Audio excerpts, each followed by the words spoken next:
আমাদের সমাজে এমন অনেক পুরুষ আছে যারা বিবাহিত মহিলাদের জীবনে তাদের সম্মানহানি করার চেষ্টা করে। ওই মহিলার ঘরে সন্তান, তার স্বামী, তার শ্বশুর শাশুড়ি সবই আছে, কিন্তু পুরুষটা তার ওই মেয়েটার প্রতি আসক্ত। এখন ওই মেয়েকে পাওয়ার জন্য এই পুরুষ সব কিছু করতে রাজি, তার জীবন দিতে রাজি। মেয়ের নামে মিথ্যা অপবাদ বানিয়ে এটাকে একটা চার্জ সিস্টেম বানিয়ে মানুষের কাছে উপস্থাপনা করতে সে দ্বিধাবোধ করতেছে না।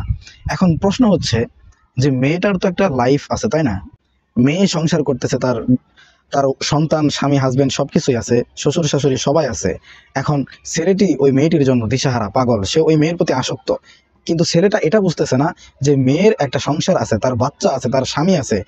তাহলে এই মেয়ে কিভাবে ওই ছেলের সাথে সংসার করবে? ওই মেয়ে ওই ছেলেটাকে কিভাবে ভালোবাসবে? কারণ মেয়ে তো সংসার করতেছে। এখন আমি আপনাদেরকে এই বিষয় কিভাবে আপনারা সহজে সলভ করতে পারবেন, সমাধান নিতে পারবেন, যেহেতু আমরা এই বিষয় নিয়ে কাজ করে থাকি, আপনাদের সকল প্রকার সহায়তা আমরা করতে পারবো ইনশাআল্লাহ। আসসালামু আলাইকুম রহমতুল্লাহি ওয়া বারাকাতুহু। আজকের ভিডিও একটি অত্যন্ত গুরুত্বপূর্ণ সামাজিক ও ইসলামিক বিষয়, এমন একটি ঘটনা নিয়ে আলোচনা করব যা আজকের সমাজে অনেক বেশি দেখা দেয়। প্রতিটা এলাকার মধ্যে কম বেশি আমরা দেখতে পাই এরকম ঘটনা সচক্ষে। হারাম ভালোবাসা, মিথ্যাচার এবং বিবাহিত নারীদের সম্মানহানি এবং বিবাহিত পুরুষদের সম্মানকে নষ্ট করার জন্য মেয়েরা অনেক ফাঁদ পেতে থাকে। এই সমস্ত বিষয় নিয়ে আজকের এই বিষয়ে আমরা আলোচনা করব ইনশাআল্লাহ। ঘটনাটি হচ্ছে, একজন ছেলে একটি বিবাহিত নারীকে ভালোবাসে।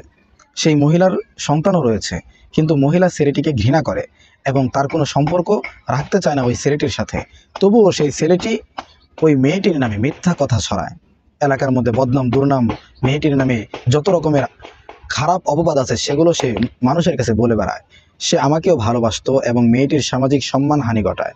মানে মেয়েটিকে ব্ল্যাকমেল করতেছে এভাবে যে মেয়েটি আমাকে ভালোবাসতো, আমার সাথে তার অনেক ভিডিও আছে, অনেক ফটোশট আছে, এগুলো নিয়ে মেয়েকে ব্ল্যাকমেল করতে চায়। তো এরকম এরকম বিপদ থেকে, এরকম ষড়যন্ত্র চক্রান্ত থেকে আপনি সহজে কিভাবে বাঁচতে পারবেন, আজকের এই ভিডিওটি আপনার জন্য, যদি আপনি এর ভুক্তভোগী হয়ে থাকেন। বলে রাখি, যদি আপনারা আমাদের চ্যানেলে নতুন হয়ে থাকেন তাহলে অবশ্যই চ্যানেলটি সাবস্ক্রাইব করতে ভুলবেন না।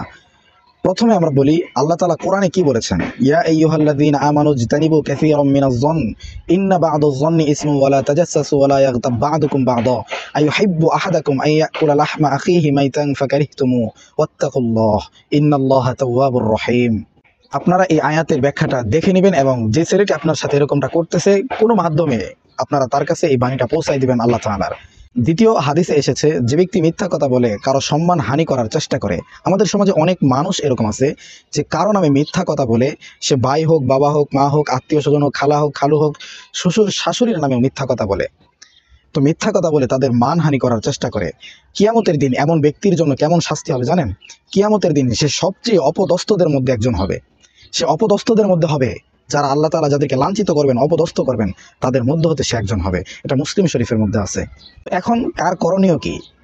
এখন যদি এই ভুক্তভোগী আপনি হয়ে থাকেন, অর্থাৎ মেয়ে যদি ছেলে মেয়েটির নামে মিথ্যা অপবাদ মানুষের কাছে বলে বেড়ায়, মানে মেয়েটিকে, বিবাহিত মেয়েটিকে সে ছেলেটি ভালোবাসে, বিয়ে করতে চায়, কিন্তু মেয়েটি চায় না। এখন মেয়েটির করণীয় হচ্ছে, ১ নাম্বার, ধৈর্য ধারণ করা। আল্লাহু মা'আস সাবিরিন। যারা ধৈর্য ধারণ করে আল্লাহ তাআলা তাদের সঙ্গে আছেন। যারা ধৈর্য ধরতে পারে তাদেরকে আল্লাহ তাআলা সর্বপ্রকার, সর্বদিক থেকে আল্লাহ তাআলা হেফাজত করার চেষ্টা করেন। এটা আল্লাহ তাআলার কোরআনের বাণী। আল্লাহর উপর ভরসা করা। দ্বিতীয়তে, প্রয়োজনে আইনগত সহায়তা নেওয়া। ১ নাম্বার তো বলছি ধৈর্য ধারণ করা। দ্বিতীয় নাম্বার, আইনগত সহায়তা নেওয়া। আল্লাহ তাআলার যে আইন, যেটা কোরআনের আইন, এটা তো আপনার উপর আছে। যে আল্লাহর আইন হচ্ছে, যদি আপনি ওই ছেলেটার প্রতি আসক্ত না থাকেন, যদি আপনার দিক থেকে আপনি ঠিক থাকেন, ছেলেটি আপনাকে নিয়ে মিথ্যা অপবাদ রটায়, তাহলে আপনি আপনার মতো ঠিক থাকেন। এই ছেলে যদি মৃত্যু হয়, এই ছেলে যদি ফাঁসিও দেয়, এই ছেলে যদি সুইসাইড, আপনাকে মৃত্যু ভয়ও দেখায়, ও যদি বলে আমি আজকেই মারা যাব, আপনি তার উপর ছেড়ে দেন, এটা আল্লাহর উপর ছেড়ে দেন। কারণ আপনি আপনার দিক থেকে ঠিক। ছেলেটি মারা গেলে এর জন্য আপনি দায়ভুক্ত হবেন না। এটা আল্লাহর আইন। দ্বিতীয়তে আইন হচ্ছে, আপনি যদি আইনের আইনটা নেন, যেটা দুনিয়ার আইন, এই আইন যদি আপনি আইনের সহায়তা নেন, তাহলে আপনার লাভটা হচ্ছে যে আপনি ওই ছেলেটির নামে একটা মামলা করে রাখবেন, জিডি করে রাখবেন। যদি পরবর্তীতে ছেলেটি কোনো প্রকার সমস্যা ঘটায়, অর্থাৎ আপনি জিডি করবেন কিভাবে, যে ছেলেটি এক প্রকারের সাইকো, তার মাথায় প্রবলেম, আমি ওই ছেলেটিকে চিনি না, জানি না, ছেলেটিকে আমি কোনোদিন দেখিও নি, কিন্তু ছেলেটি আমাকে ব্ল্যাকমেইল করতেছে, আমার নামে মিথ্যা অপবাদ মানুষের কাছে রটিয়ে বেড়াচ্ছে, আমার স্বামী সন্তান সব কিছুই আছে, আমি চাচ্ছি না ছেলেটির সঙ্গে সংসার করতে, কিন্তু ছেলেটি আমাকে এরকমভাবে আমাকে ধুকে ধুকে কষ্ট দিচ্ছে, আমাকে মেরে ফেলার হুমকি দিচ্ছে, আমার সন্তান স্বামীকে মেরে ফেলার হুমকি দিচ্ছে। তো আপনি আইনের আওতায় এভাবে তার নামে একটা চিঠি করে রাখবেন। যদি পরবর্তীতে কোনো সমস্যা হয়, এটাও বলে রাখবেন যে ছেলেটি বারবার বলতেছে যদি আমি ওই ছেলেটিকে বিয়ে না করি তাহলে ছেলেটি সুইসাইড করবে। আপনার মাথা থেকে আল্লাহর আইন যেটা ছিল সেটা কিন্তু আপনি মানছেন, দ্বিতীয়ত আইন যেটা দুনিয়ার আইন সেটা আপনি মানতে পেরেছেন। এখন ছেলেটি মরবে কি বাঁচবে, সে জাহান্নামে যাবে না কোথায় যাবে, আপনার মাথা ঘামানোর কোনো প্রয়োজন নেই। আপনার নামে যদি ওই ছেলেটি মৃত্যুর সময় সুইসাইড করার সময় যদি আপনার নামে অনেক কিছু লেখেও যায়, তাহলে সেটা পুলিশ বুঝবে, আপনার বোঝার কোনো প্রয়োজন নেই। তৃতীয় নাম্বার, দোয়া ইস্তেগফার পরে আত্মিক শান্তি খোঁজা। এই সেম ঘটনাটা যদি ছেলের ক্ষেত্রে হয়, যে ছেলে ঠিক আছে, ছেলে সংসার করতেছে কিন্তু মেয়ে ছেলের সংসারে অশান্তি ঘটাচ্ছে, তাহলে ছেলের ক্ষেত্রেও সেম করণীয়। ছেলেটিও এভাবে আইনের আওতায় ওই মেয়েটির নামে জিডি করবে, তাহলে কিন্তু এই সমস্যা থেকে একদম পরিপূর্ণভাবে আপনারা মুক্ত হতে পারবেন। আজকে আমাদের সমাজে এই বিষয়টা বেশি দেখা দিচ্ছে। এই বিষয়টি নিয়ে আমাদের সমাজের প্রতি যে বার্তা, আমরা যে সমাজে যে বার্তাটা দিব, যে এলাকার মধ্যে এই ঘটনাটা ঘটতেছে আমরা তাদেরকে বলতে চাই, তাদেরকে মেসেজটা দিতে চাই। জানি এমন অনেক নেতা আছে যেটা সঠিক সেটা না, যেটা বেঠিক সেটাকে সঠিক বানানোর চেষ্টা করে। তো কারো সম্মান নিয়ে খেলতে যেও না, এমন বিচার করে দিও না যে বিচার করলে ওই মেয়েটির জীবন ধ্বংস হয়ে যাবে, ছেলেটির জীবনও ধ্বংস হবে, আখেরাতেও তাদের এই বিষয় নিয়ে আল্লাহর কাছে বারবার জবাবদিহি করতে হবে। তো তুমি এমন একটা ফয়সালা করে দিবে যে ফয়সালাতে দুজন যাতে সন্তুষ্ট থাকতে পারে। যদি ছেলে ঠিক থাকে তাহলে ছেলেকে ঠিকের জায়গায় রাখো, যদি মেয়ে ঠিক থাকে মেয়েকে ঠিকের জায়গায় রাখো, দুজনকে কখনো এক করে দেওয়ার চেষ্টা করো না, এতে কিন্তু পরবর্তীতে বড় একটা ঘটনা ঘটে যাবে। তো কারো মিথ্যা গল্পে বিশ্বাস করবা না। ছেলেটি যদি সুন্দর করে ঘটনা সাজিয়ে গুছিয়ে বলে যে আমার সাথে মেয়ের সম্পর্ক ছিল দীর্ঘদিনের, কিন্তু মেয়েটিকে আমি ভালোবাসি, মেয়েটি আমাকে বিয়ে করতে চায় না, মিথ্যাবাদী ব্যক্তি থেকে সাবধান হয়, কারণ তার দ্বারা সমাজে ফিতনা সৃষ্টি হয়। এটা সমাজের প্রতি আমাদের বার্তা। সর্বশেষ, ভালোবাসা যদি হারাম পথে হয়, ভালোবাসাটা যদি হারাম পথে হয় তাহলে কেবল ধ্বংস ডেকে আনে। ওই ভালোবাসাটা ধ্বংস অনিবার্য ডেকে আনবেই। এজন্য আমরা দেখি আমাদের অনেক সমাজে ছেলে মেয়ে রিলেশন করে, ভালোবেসে সম্পর্ক করে তারা বিয়ে শাদী করে, পরবর্তী কোনো এক দুর্ঘটনায় তাদের এই সংসার কিন্তু বেশি দিন টিকে না, সারাসারি হয়ে যায়, তালাক পর্যন্ত হয়ে যায়। তো দুনিয়ার মধ্যে সবচাইতে যে কাজটা সবচাইতে আল্লাহ তারা অপছন্দ করেন সেটা হচ্ছে তালাক। যখন একটা মেয়ে একটা ছেলেকে তালাক দেয়, অথবা একটা ছেলে যখন একটা মেয়েকে তালাক দেয়, এই তালাকের বিষয় যখন হয় তখন আসমান কেঁপে ওঠে, কম্পন সৃষ্টি হয়ে যায়। তো ভালোবেসে বিয়ে করেছো, ভালো কথা, বিয়ে করেছো, তাহলে সংসারটা কেন টিকবে না? কারণ তোমরা এই সম্পর্ক শুরু করেছো হারাম দিয়ে, যার কারণে তোমাদের এই সংসার বেশি দিন টিকবে না। এটা কোরআন হাদিস থেকে প্রমাণ। আল্লাহ তাআলার পথেই শান্তি, সম্মান এবং পরিত্রাণ। আসুন সত্যের পথে আমরা ফিরে আসি। যেটা সত্য সেটাকে আমরা সত্য বলে মানুষের কাছে তুলে ধরবো, যেটা মিথ্যা সেটাকে মিথ্যা আমরা বানিয়ে ছাড়বো।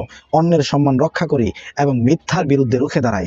আমাদের সমাজে মিথ্যার প্রচলনটা অতিরিক্ত, যার কারণে আজকে আমাদের সমাজের এই অকল্যাণ, এই সমাজের মধ্যে এরকম ফিতনার সৃষ্টি হচ্ছে বারবার বারংবার। আমরা যদি আমাদের বিবেককে এখন সচেতন না করি তাহলে এই বিবেক কিন্তু আর জাগবে না। সুতরাং বিবেককে বুদ্ধি খাটিয়ে, বিবেক খাটিয়ে তারপর আপনারা এমন একটা ফয়সালা দিবেন, যারা এলাকার মাতবর বিচারক, যারা যারা এলাকার মধ্যে একজন ভালো সম্মানী ব্যক্তি, তারা যদি ওই সম্পর্কবাদীকে সলিউশন দেন, তাহলে আপনারা অবশ্যই খুব চিন্তা ভাবনা করে দিবেন কোরআন হাদিস থেকে, যাতে করে দুটো পরিবার, দুটো ছেলেমেয়ের জীবনটা ঠিক থাকে। এমন একটা বিচার তাদেরকে দিয়ে দিবেন যাতে করে দুজনই বাঁচতে চায়, তারা যেন দুজনই বাঁচার পরিকল্পনা করে। একজন সুইসাইড করবে আরেকজন বেঁচে থাকবে, এটা হবে না। আপনারা এমন আইন করে দিবেন যাতে দুজনই বাঁচতে পারে। তো সম্মানিত প্রিয় দিনী ভাই বোন, আমার এই আজকের মেসেজটা সম্পূর্ণ মেসেজ একটাই, সেটা হচ্ছে আপনি আল্লাহর আইন মানবেন যদি আপনি এর অন্তর্ভুক্ত হয়ে থাকেন, ভুক্তভোগী হয়ে থাকেন। যদি ছেলে হয় তাহলে ছেলের ক্ষেত্রে সেম, মেয়ে হলে মেয়ের ক্ষেত্রেও সেম। আপনারা সর্বপ্রথম আল্লাহর যে আইন, যেটা সেটা হচ্ছে যে আল্লাহর উপর তাওয়াক্কুল করা, ভরসা করা, আপনারা সেটা করবেন। আল্লাহর আইন হচ্ছে যেটা আপনাকে আল্লাহ তাআলা করতে বলেছেন, যে আপনি যদি ঠিক থাকেন, আপনি মিথ্যাবাদী না হন, আপনি যদি কারোর সঙ্গে কোনো খারাপ কাজ না করে থাকেন, আপনার আইন আপনার কাছে, আপনার মানবতা আপনার কাছে। আল্লাহর আইন হচ্ছে আপনি ঠিক থাকবেন। এখন ছেলেটা যা মন চায় তা করুক, ছেলে যদি সুইসাইড করবে না, মৃত্যুবরণ করবে না, মারা যাবে, এটা আপনার দেখার কোনো বিষয় না। আর যদি মেয়ের ক্ষেত্রে হয় সেম। দ্বিতীয়তে আইন যেটা, আল্লাহর আইন তো গেল, এখন দুনিয়ার আইন এটাও মানতে হবে। আপনারা থানায় জিডি করে রাখবেন, যাতে করে ছেলে মেয়ে উভয় পক্ষ যদি পরবর্তীতে কোনো সুইসাইড অথবা আপনার নামে মৃত্যুর আগে একটা লিখে, তারা যদি চিঠি লিখে যায় অমুকের জন্য আমি মারা গেছি, অমুকে আমাকে এরকমভাবে ঠকিয়েছে, তখন কিন্তু এটা থানা পুলিশ তারাই বুঝতে পারবে যে ছেলেটা এক প্রকার সাইকো ছিল, যার কারণে ছেলেটি মেয়েটিকে বারবার এরকম ডিস্টার্ব করতো, জ্বালাইতো। তো যাই হোক, আজকের ভিডিওটি আমি অনেক বিষয় নিয়ে আলোচনা করেছি আপনাদের সামনে। যদি আমার এই বিষয়টা আপনাদের ভালো লেগে থাকে তাহলে অবশ্যই শেয়ার করে দিবেন, যাতে করে এই ভুক্তভোগী যারা, তারা যেন ভিডিওটা ভালোভাবে, সুন্দরভাবে তারা বুঝতে পারে, তারা যেন দেখতে পারে, এর থেকে যেন তারা উপকৃত হতে পারে। সকলে ভালো থাকবেন, সুস্থ থাকবেন, দেখা হবে পরবর্তী ভিডিওতে।